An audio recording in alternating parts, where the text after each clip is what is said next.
One of my favorite writers, Shaban Robert, would have called this siku ya watenzi wote. And we are here today to affirm and reaffirm our commitment to our country. Paul Newman in the verdict would have said, there is no other day, this is the day. And indeed, this is the day. Because here, we are assembled to show Kenyans that with the will, the determination, and the commitment demonstrated here this morning and this early afternoon, Kenya is truly in safe hands. It's in safe hands because every single leadership of the parties that have been here have a good history with all of us. I'm delighted to see my distinguished old client Mwandawiro Mganga coming here to sign, my own classmate, the Speaker of the National Assembly, Justin Muturi, Martin Wambora, when I was a young magistrate in Nakuru. He was then the personal assistant to the dreaded PC, Hezekiah Oyugi. And he was our mentor then. And all of us, we can describe everybody and our association.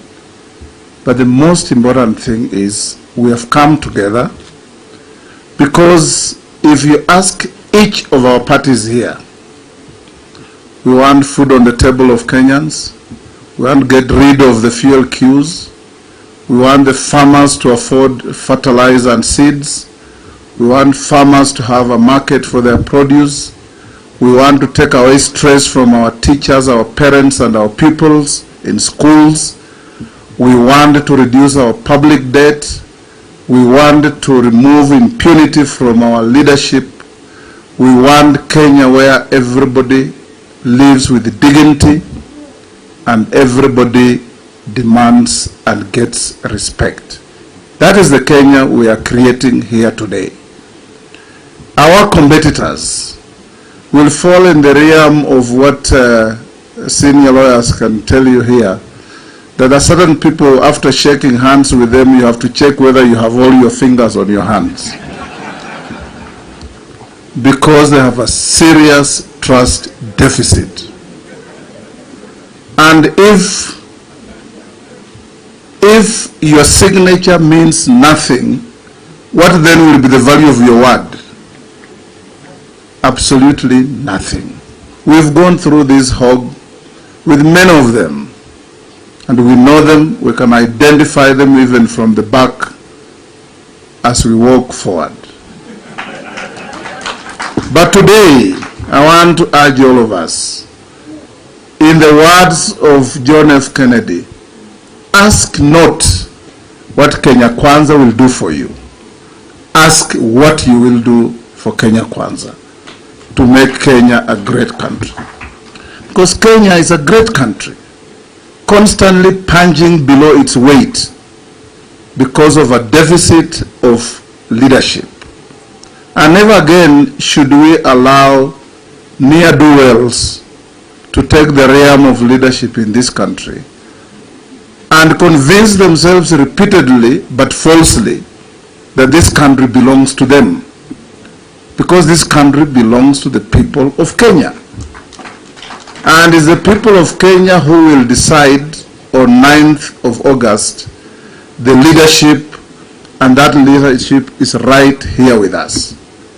So as we move forward, ladies and gentlemen, let's all rally behind our team captain, William Samoei Ruto,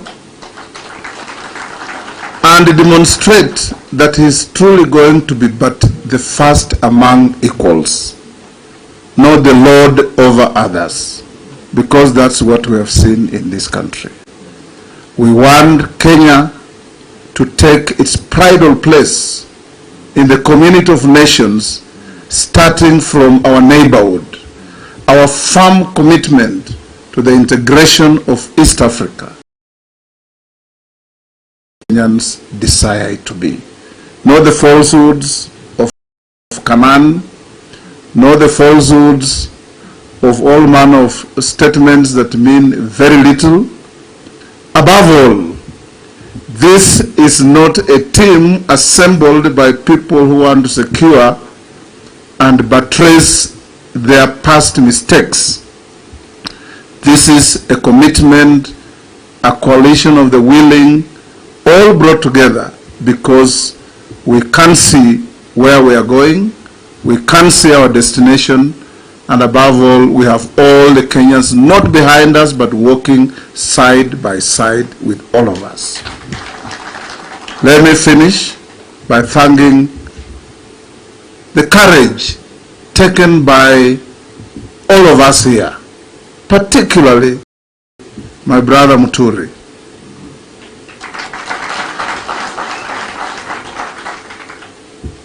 And like I said, your brother, the Speaker of the Senate, would have loved to be here, but he is busy nursing votes in Bungoma for his return as our governor.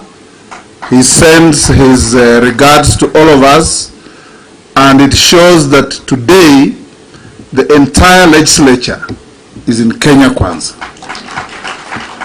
The judiciary demonstrated the other day that they are not partisan, but they stand for the truth and they uphold the rule of law in this country.